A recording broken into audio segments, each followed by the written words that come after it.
This episode is presented by MLB The Show 20, only on PlayStation. Rated E for everyone.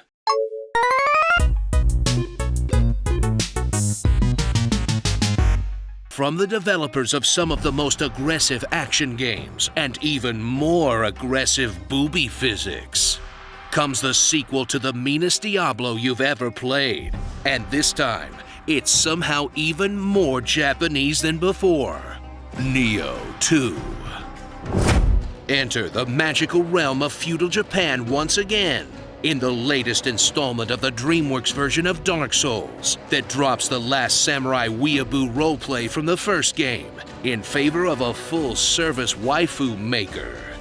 And has you playing as some sort of techno-demon raving through the yokai-infested countryside like you're on the devil's ecstasy.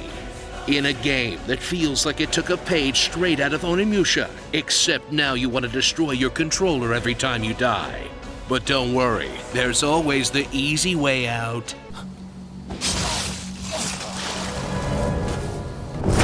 Creep your way through Nioh 2's compact levels, slaughtering the mostly helpless mooks in your way as you search for the next shortcut, and watching loot and limbs pinata out of them like little fireworks.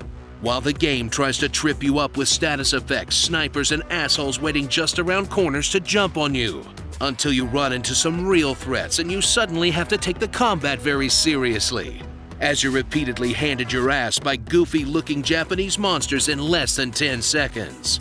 And you're sent back to the last bonfire to dash past everything to get to the boss, where you're finally forced to learn some of the game mechanics.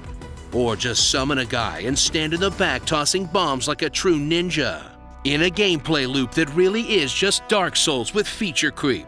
Actually, I'm pretty sure feature creep was a boss in the second region.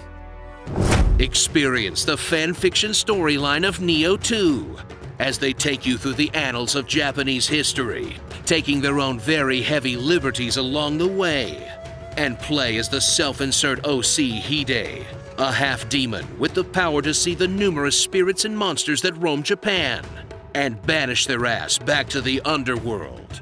As you travel with notable figures of history, in a storyline that's just one big history lesson wrapped in anime and big magic swords. Which, if you really think about it, is just what Call of Duty does to the World Wars.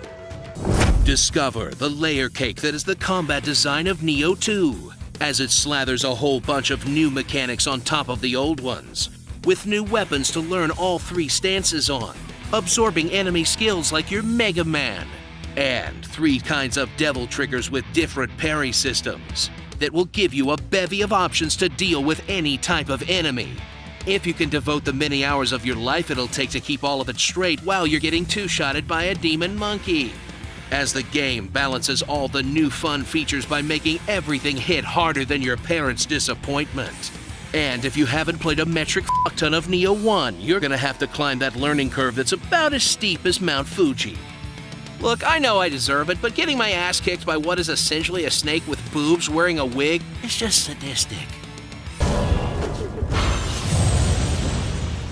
Starring, featuring Dante from Devil May Cry, Ape Escape, Scyther, Shiva, Jason Momoa, Majima Everywhere, Lister Fiend, Dosen DeVito, Alt Skin Raiden, LL Fool J, and petting this ghost cat, Yokai Watch.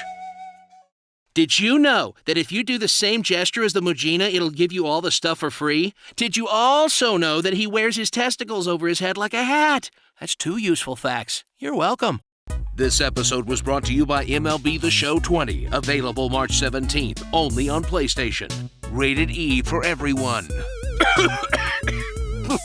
It's just allergies, don't worry. Sorry, we're all out of toilet paper. The life of the wife is ended by the knife. I may just be an old fool now, stranger, but I can never forget a face like yours, and I'll never forget what you'd done for me back then.